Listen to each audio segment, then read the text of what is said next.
everyone, and welcome to Journey with the Kellers. My name is Amanda Keller, and today we are back in the Keller kitchen. So today we are going to be making a recipe out of the Dolly Parton Dollywood cookbook, which was printed back in 1989 and is no longer available in print. I happened to get a copy of it, so I have been going through the recipes one by one and doing them.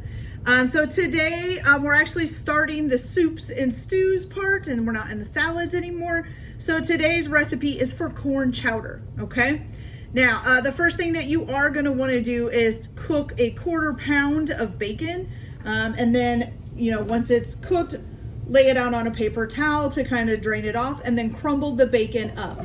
And leave your bacon drippings in your saute pan. You need to use a pretty good sized pan because you're gonna make your chowder in this pan, okay?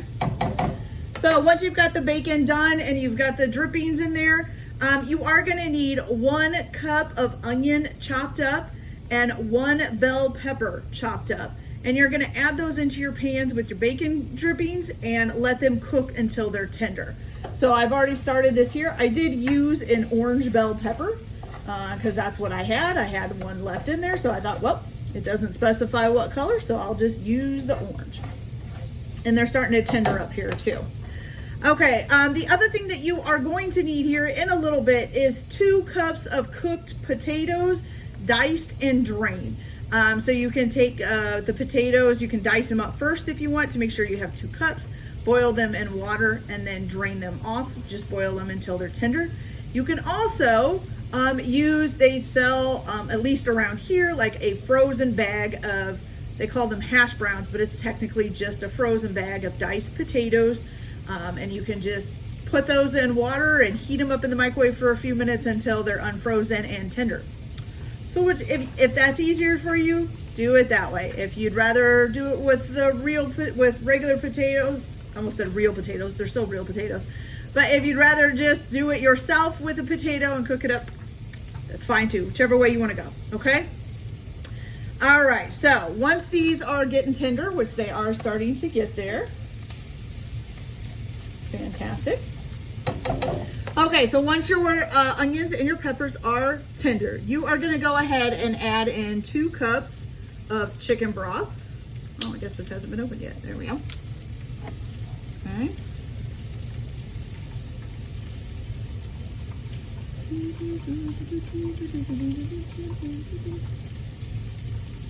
Wow, that's really slow coming out of there.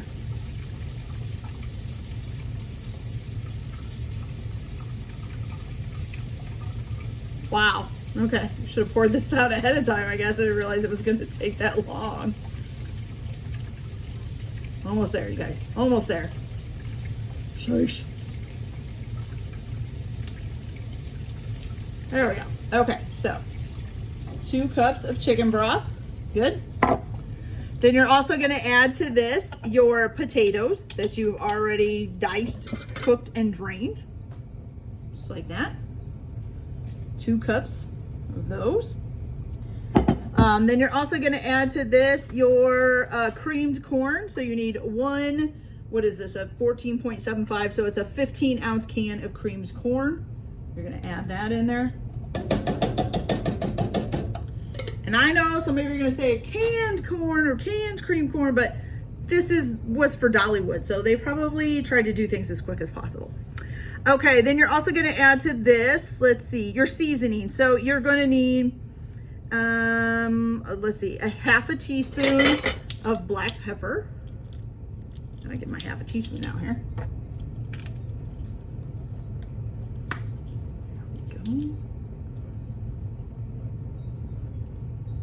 Woo! Too much. There we go. 1/2 teaspoon of black pepper.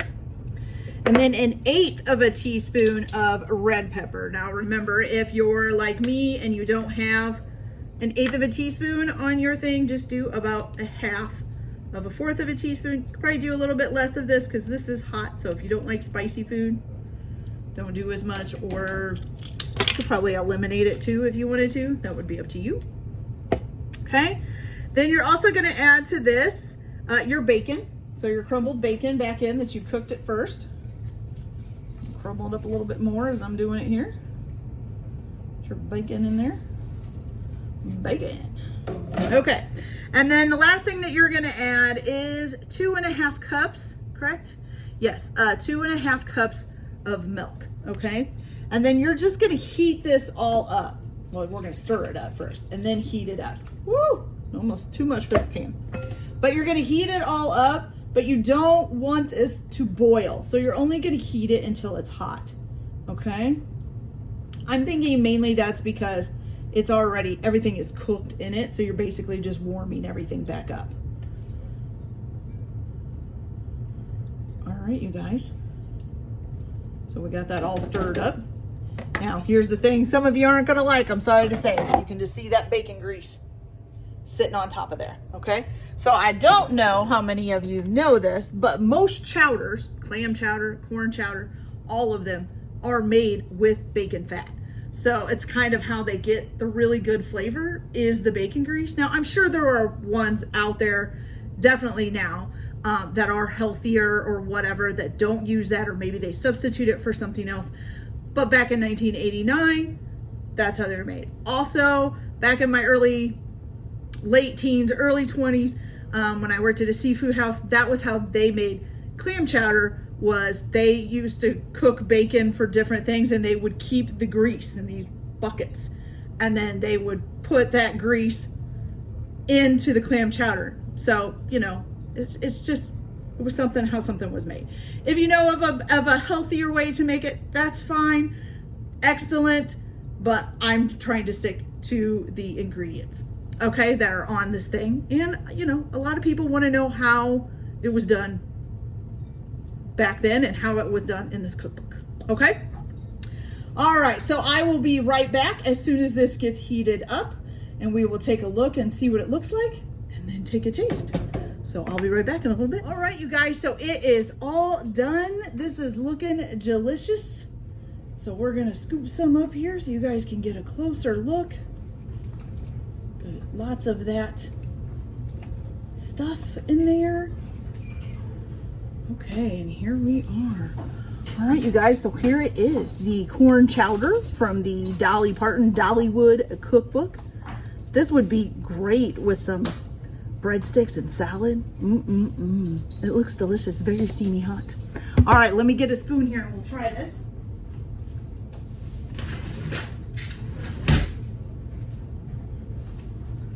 Okay, you guys, are you ready?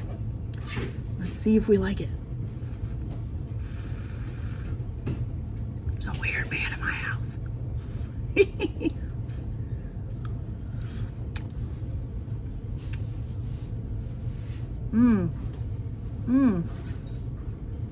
That's really good, you guys. That's really delicious. I could eat that some more. Definitely dip some breadsticks in here. Have some salad. Be great. Okay, guys. That's it for this video. I hope you liked it.